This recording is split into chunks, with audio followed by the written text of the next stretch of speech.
Welcome to the Flip and Castle podcast. Okay, so you ever notice how political debates are kind of like a circus? Yeah, kind of. Everyone's yelling, no one's listening, just trying to get the loudest word in. Right. This makes you wonder what the point even is. Exactly. So we're doing something different. We're diving into this blog, the Freedom Report. Okay, yeah, I've seen that. What about it? So they have all these questions for Trump and Kamala Harris, right? But instead of focusing on the answers, which we never really get anyway, we're looking at the questions themselves. Interesting. So, what do these questions tell us about what people really care about? Yeah. What are the anxieties, the concerns, the things keeping people up at night? And how does that reflect on Trump and Harris, even if they never answer? Makes you think. It does. So first up, Trump. They ask, what changed your mind?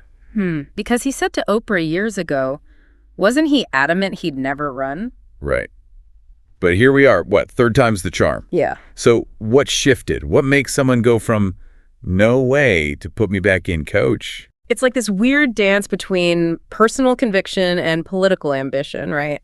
Hard to know what's genuine anymore. Totally. Now, Kamala's question is a bit more pointed, let's say. It's about Judge Joe Brown, that TV judge. He said some things about her rise to power being, quote, unethical. Oh, yeah, that caused a stir. And, anytime a woman reaches a certain level of success, there's always someone ready to question how she got there. Always seems to be the case, right? So is this legit criticism or just trying to tear her down? The question itself kind of fuels that fire, Totally. And it plays into the broader narrative they're building, right? This idea of past actions coming back to haunt you, which they hit Trump with, too. Oh, for sure. Like with question 2 for Trump, buckle up. It's about his businesses, all the success, but then they hit him with, do you regret taking advantage of women? Oof, yeah. This goes beyond politics, right? It's about the cost of ambition, whether success justifies any means. Right, and who gets to decide that? Yeah. Because clearly half the planet, according to the blog anyway. Well, they do ask Trump later. You've always considered yourself a winner, but how does it feel that half the planet hates you? So they're definitely painting that picture. No kidding. But before we get too deep into that, let's get back to Kamala. This one's interesting. It's about how she talks about being Indian American. Oh, right, because she used to be very vocal about it. Now it's less so. Exactly. Yeah. So they ask, why the change? Is it just politics, trying to appeal to a wider base, or did something deeper shift in how she sees herself? It's a question a lot of people grapple with, right?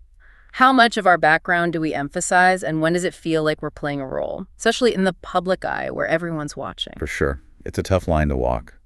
But then Kamala's final question ties back into this idea of changing views, maybe for political gain. They bring up how, during her own presidential run, she criticized Biden pretty harshly. Yeah, that's right. She went after him on some key issues, and now, look at them, joined at the hip. Right. So the question is, did you misspeak, or did you have a change of heart?